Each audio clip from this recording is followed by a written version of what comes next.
Hey guys, what's up? Welcome back here to today's edition of Advanced Bass Fishing, and really appreciate you guys coming by the channel to check the video out and spend some time with me today. Always appreciate that. And guys, today we're going to be talking about some advanced applications for trolling motor operation. A lot of people don't give enough consideration into this, but I can assure you, when you're talking about fishing around shallow water objects, if you do not know how to approach targets with a trolling motor correctly, you're going to reduce your chance of catching fish by 75%. So we're going to go into some of the nuts and bolts and some of the details of that in today's video. Also, guys, I just want to thank everybody out there. You guys hear me talk about this a lot, but just it really means a lot to us. Everybody that's been using my tackle warehouse link and bookmarking it to purchase your fishing tackle, a big thank you from me and my family and all you guys that are supporting the channel by subscribing. That really means a lot to us. So big thanks for everybody here at the Blaukat house there. Okay, guys, in my opinion, there's two things that a lot of people, they sort of like, they know about it, but they don't give it the attention it deserves, and that is trolling motor operation and casting techniques. Now, we'll talk about casting later on, but I want to talk specifically about trolling motor operation in today's video, because one of the things about shallow water angling, and even if you're fishing offshore like breaks or structure or any type of offshore structure where you're casting into a specific target, your trolling motor operation has a lot to do with how many fish that you're going to catch. I'll take for example, if you say we're working down this bank and there's a big lay down tree in the water up in front of you. Now, if you got somebody that's an expert on a trolling motor, they will be able to position that boat absolutely perfectly to make the right cast based upon how that tree's sitting in the water. But if you have somebody that has weak trolling motor skills and is not trained to do it correctly, they may run it before they even get there. They may be completely out of position and they're never going to catch the fish. So I highly encourage everybody out there to practice your trolling motor skills based upon some stuff we're going to talk about in today's video. So first of all, when you're talking about running a trolling motor, number one, unless you have some type of a handicap that doesn't allow you to do it, you need to be standing up to run your trolling motor. You can run a trolling motor so much more efficiently and cast so much more efficiently standing up. So unless you just can't physically do it, I highly encourage everybody to stand up on their trolling motor. Another thing with that is when you're talking about a trolling motor, as far as moving your boat forward, this has a lot to do with what type of a boat you have, because the larger boat that you have, the longer it takes to get that boat moving and the longer it takes to get it to stop, and vice versa. If you have a smaller light boat, that boat can be stopped and started a lot quicker. So the speed of which you approach a target in the water has to do again with your boat. It also has to do with factors like the wind, the direction that the wind's coming in, if there's any current flow. All those factors have to be put into consideration before you get up to this theoretical lay down tree that we're talking. That's what we're going to focus on, is just picture a lay down tree in the water, and we're going to talk about how to approach it. And it goes for any type of structure. It doesn't matter if it's a dock or if it's a weed bed or a stump or whatever it may be, but we'll use a tree for right now. So first of all, when you're approaching a piece of cover, one of the things you have to realize about it is you only get one shot. You get one shot at rolling up to that piece of cover and putting yourself in position. So the thing that you have to determine in your mind is you want to be able to roll into that piece of cover, and you want to be able to glide your boat into that piece of cover close enough to make your presentation without being on the trolling motor. So in other words, you don't want to troll up to that particular tree and then you find yourself out of position and you've got to hit that trolling motor because you're too close or too far away, and you wind up turning that trolling motor on when you're close to that target. You're going to spook those fish if you do that. So the thing that needs to come in your mind is you got to learn how to position that boat based upon the direction of the current, the direction of the wind. Take all that stuff into consideration and position your boat where when you get close to that, you take your foot off the trolling motor and that boat glides you into position. And as the glide slows down to the point of which it slows down, you're in position to make the cast there. Stealthy and quiet.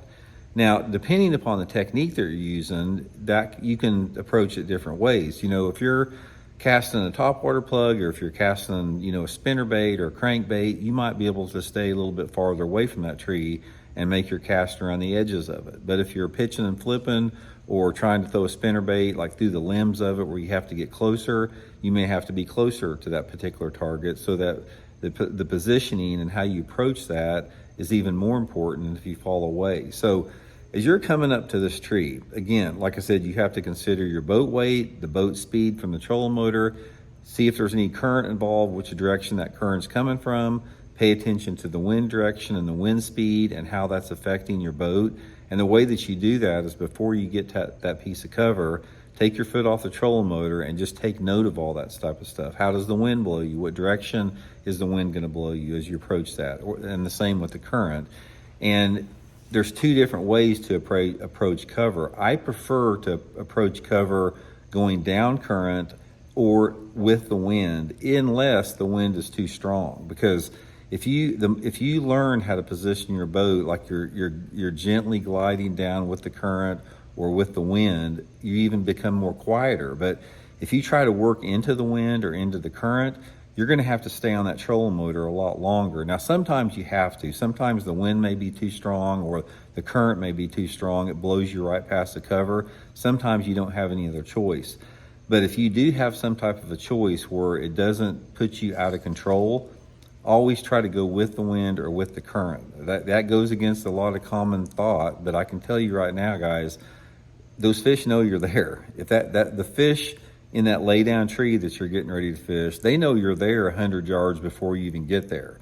But the quieter that you can be, the less aware they're going to be, and the less, anxious or nervous or, they're just going to bite better if you slide up there quieter. So always try to go with the wind or with the current in that factor.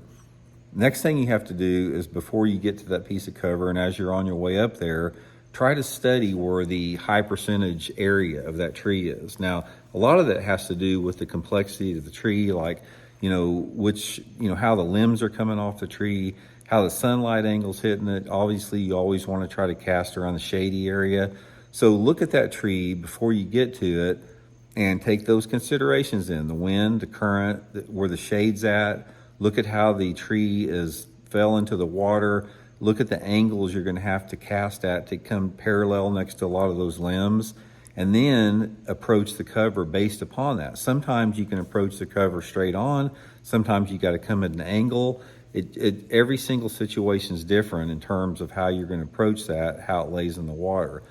Main thing about it, though, doesn't matter what you do, number one thing on your mind should be stealth and quietness. That's going to be the big thing. Now, also, you have to find that right pace, because in order to be efficient throughout the course of the day, you don't want to come up on that piece of cover like a snail. You don't want to shut down 50 yards from it and barely move to get up there.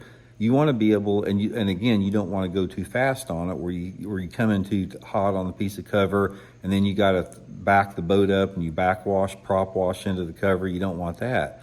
So you have to determine what that right pace is, what the right speed is to make you accomplish that glide into the cover that you want to do.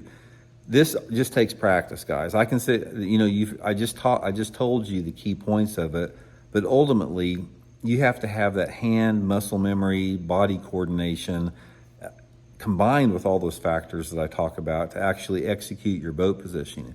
The best way to do it, I can tell you one way that will help you out more than any way, except a lot of people don't want to take the time to do it. Go out to the lake sometime and don't even take your tackle with you. Leave it at home.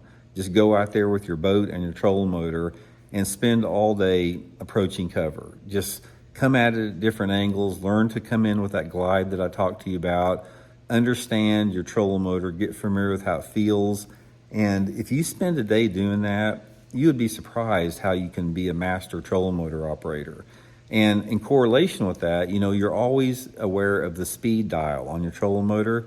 So try to get comfortable with the correct speed dial based upon, how you want to approach that piece of cover. But don't underestimate it, guys. You can't ever underestimate the value of understanding how to approach targets. And again, every target's different. It's like you're going to approach a boat dock different than you will a lay down tree. You're going to approach a lily pad field or a grass bed edge different than you will. You're going to go down a rocky bank at a different angle. So every piece of cover is different. You sort of have to learn to adjust to that. So Anyway, guys, hope it helps you catch a few more fish, and we'll talk later. See y'all.